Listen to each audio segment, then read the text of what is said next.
Welcome to CMSD ampersand 210 or interpersonal communication. Welcome to week one. My name is Jim Woodsky. I'll be your instructor for this quarter. I have a few things I want to go over today. This probably will be the longest video announcement, but I'll try to do at least one video announcement a week. Occasionally I don't get to them in a week, but I try to get one out every week so I can kind of give you a heads up of what's going on. I'd like to say from the top, and you'll hear me reiterate this throughout the quarter and probably throughout this video too, but communication is really, really important. I can't be of assistance to you if you don't let me know if things are going on, if we have issues and stuff, okay? I want to go through some logistic stuff and get some stuff put out there so that if you have questions, you can ask me about those things. First of all, there are a bunch of documents, and they're important.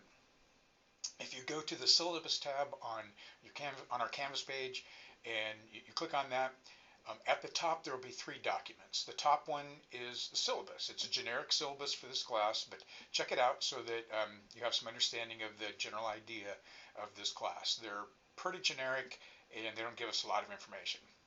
The second document gives you quite a bit of information about this class. It's the addendum for this class, and so it has all the specific stuff on it. My email and where my office is located, the text, how this class works. There's a grading grid, so it'll let you know how many points you need to earn for whatever grade you're looking for. And then the third and maybe the most important document is the schedule. And it lays out week by week what we're doing. So you can look at it and you can see that week what is due, and it also gives you a little reminder of what's coming up in the following week. So the schedule is probably your most important document. It's the one that's going to help you be organized in this class. And organization is really, really important to successful online education. So being organized, knowing what's going on, staying on top of activities and assignments is important. If you check that schedule, you'll see we've got a bunch of stuff to do this week, and I'll talk about that in a little bit. I want to talk a little bit about how to contact me. So I'd like for you to use Canvas email. That's the most convenient for me because I'm on Canvas all the time. And so the likelihood of you getting a pretty quick response is good. Calling my office, unless it's during an office hour, probably isn't going to net you very much information because I just don't check those messages that often, and it's not my top priority. Using CBC email is okay if it's something really important that maybe my boss needs to know about too. So if you're going to be out of town for a month or something and we need to make sure that you can still get assignments and all that kind of stuff, make sure that you use that so that I can let my boss know that you're part of the class and you're sticking with us, and we just have some issues on your placement or whatever the issue is on those important things. Otherwise, if it's for our class, let's use Canvas email. I know that that's the best way for us to communicate.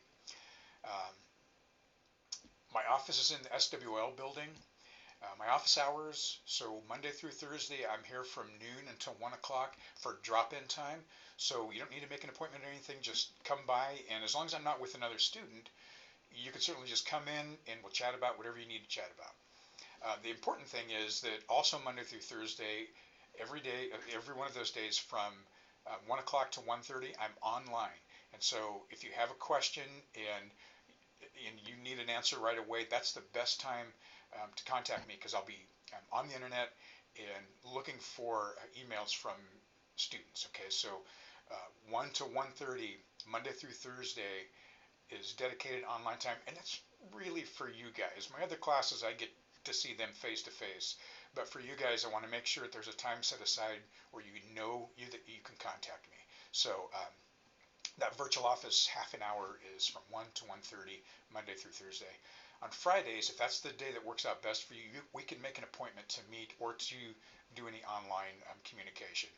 I don't have any regular office hours, but I'm typically working on Fridays, and so let's set up a time where we can chat either here in my office or online or however we want to do that.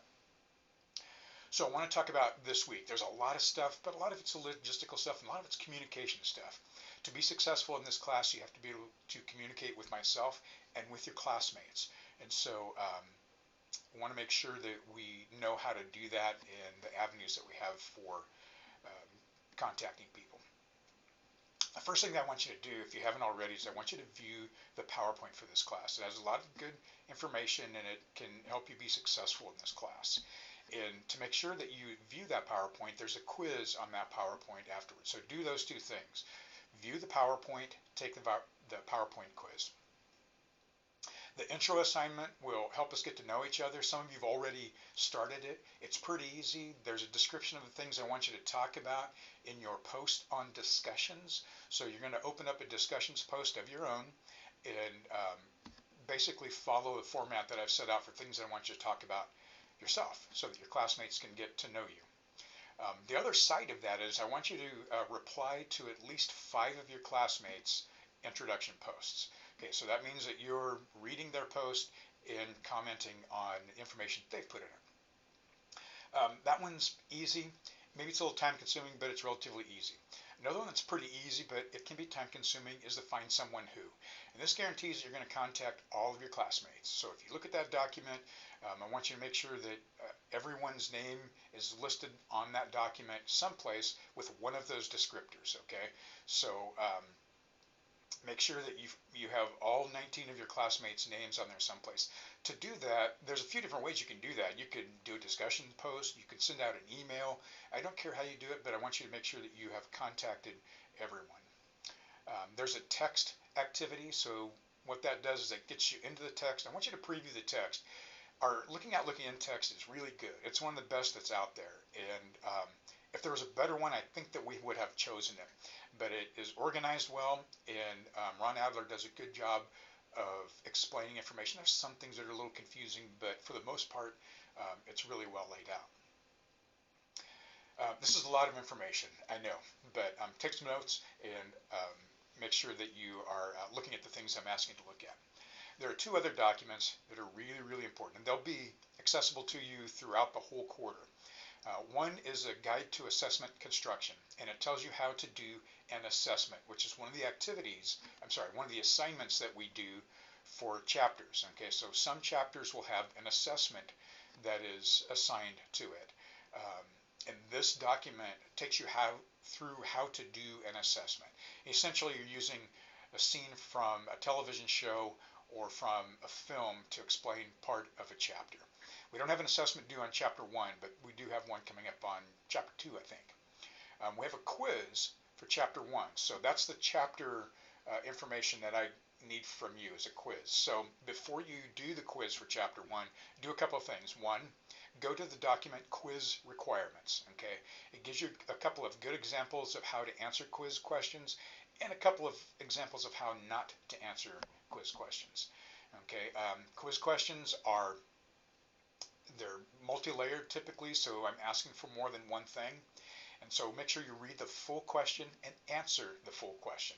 The second thing I want you to do before you do quiz number 1 is to read chapter 1. Chapter 1 is provided for you in an announcement on Canvas. So if you go into our class, into announcements, you'll see looking in chapter 1. It's not a great copy, but I know that some of you don't have your text yet, so make sure that you use that document that's on there to help you with chapter 1. Our text for this class is looking in chapter edition 15. Okay, if you have any other editions, it won't sync up right, so make sure that you are accessing edition 15. It's available in our bookstore. I'm going to suggest that you find an electronic copy though, because I think that's a lot cheaper and sometimes it's easier to access. The best place I think for that is through the publisher. It's not usually the best place, but in this case it is. So Cengage, C-E-N-G-A-G-E, is the publisher for Looking Out, Looking In. And you can get an electronic copy through them. You can get a hard copy through them too. You can get any form that's available through Cengage, but I think electronic copy is the cheapest, and as long as you can access it easily, then I think that's the best way to go. Okay, there's probably a lot of other stuff, I'm sure there is, but I'm going to cut this short so that you don't spend all your time looking at this video. I'll try to get another video out to you this week. We'll see how things work out. Looks like my other classes are rolling along pretty smoothly. So if that's the case, I'll get another video out to you, maybe with a little bit deeper explanation of some of the assignments and activities and things like that we're doing during the quarter. Okay, so again, I'm going to cut this short, and most of your other announcements won't be this long. They'll be pretty short, pretty sweet, pretty into what's going on. Have a great first week, and if you have any questions or if you're unsure about anything, please, please, please email me. That's my job, and that's the only way I know if you're having issues. So send me an email, even if you just want to send me an email, say, hey, hi, I'm in your class, and I'm looking forward to learning a lot. Great. So have a great rest of the week, and I'll talk to you soon.